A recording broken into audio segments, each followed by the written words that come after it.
আজকে তো আপনি আমাদের এই ডেলং সেশনটাতে এড হয়েছেন। তো এই ডেলং সেশনটা আপনার ক্ষেত্রে কেমন মনে হয়েছে বা কি নতুন শিখতে পারছেন? আসলে এটা আমি অনেক ভালো কিছু শিখতে পারছি।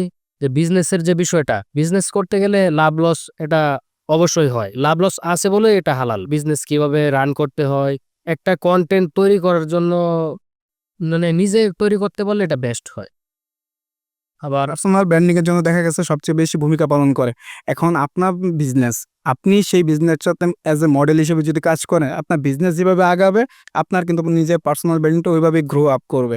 কিন্তু ওই ক্ষেত্রে দেখা যায় আপনি যদি অন্য কাউকে অ্যাজ এ মডেল হিসেবে আপনার প্রোডাক্টের জন্য প্রমোশন করছেন, সেই ক্ষেত্রে আপনার কিন্তু যে ব্র্যান্ডিংটা আছে সেটা কিন্তু হচ্ছে না। সে যদি আপনার বিজনেস থেকে কখনো কোয়াইট করে, তখন কিন্তু দেখা গেছে আপনার বিজনেসও কোয়াইট করবে। তো অ্যাজ এ বিজনেসম্যান হিসেবে অবশ্যই আপনারও তো ব্র্যান্ডিং করার একটা যে জায়গা আছে সেটা আপনার ক্রিয়েট করতে হবে। হ্যাঁ, অবশ্যই। এছাড়া যে বিজনেসের যে ভুলগুলো আছে সেইগুলো সম্পর্কে জানছেন আজকে আমাদের প্রোগ্রাম সম্পর্কে আর কি মতামত আছে যদি একটু না, ভাইয়ার বক্তব্য তো সব শুনলাম। আমার কাছে অনেক ভালোই লাগলো।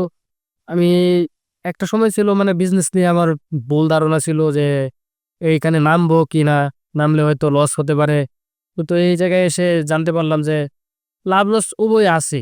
সেশনে একটা পোর্শনে একটা কথা ছিল আ যে গাছ আগে আমরা গাছ লাগাবো, তারপর গাছের ফলের আশা করব।